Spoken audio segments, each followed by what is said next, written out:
தான் வாழ்க்கையில தான் ஆசைப்பட்டதை வாழ முடியல. ஓகேயா? சோ இன்னொன்னு நிறைய ஃப்ரஸ்ட்ரேஷன்ஸோட இருக்காங்க, நிறைய டிப்ரெஷன்ல இருக்காங்க, நிறைய சேட்னஸ்ல இருக்காங்க. எப்படி மீண்டு வரணும்னு தெரியல, ஸ்டக்கான மாதிரி ஃபீல் பண்றாங்க, வாழ்க்கை ரொம்ப எம்டியா இருக்க மாதிரி ஃபீல் பண்றாங்க, வாழ்க்கை மீனிங்லெஸ்ஸா இருக்க மாதிரி ஃபீல் பண்றாங்க.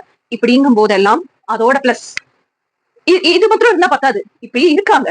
அதே சமயத்துல எனக்கு எங்க இருந்தாவது ஹெல்ப் கிடைச்சா பரவாயில்ல, எனக்கு யாரோ ஒருத்தர் சொல்லி கொடுத்தா பரவாயில்ல அப்படின்னு நினைக்கும் போதுதான் நம்மளுக்கு எல்லாத்துக்கும் பிசிக்கலா இயர்ஸ் இருக்கு இல்லையா? இந்த இயர்ஸ் வந்து சுத்தி நடக்கிற விஷயங்களை வேணுமோ வேண்டாமோ ஏர்ல வைப்ரேஷன்ஸ் வைக்காது, அந்த சவுண்ட வந்து இன்டேக் பண்ற கெப்பாசிட்டியோட கடவுள் நம்மளை படைச்சிருக்காது. அதனால இயர் இன்டேக் பண்ணிக்கிது, நம்மளுக்கு கேக்குது. ஆனா இது வந்து வெளியே தெரியறக்காது, இது புறக்காது, உடல் உறுப்பு இருக்காது. இதே மாதிரி மனசுக்குள்ள அகக்காதுன்னு ஒண்ணு இருக்கு. அந்த அகக்காது திறக்கணும் அவங்களுக்கு.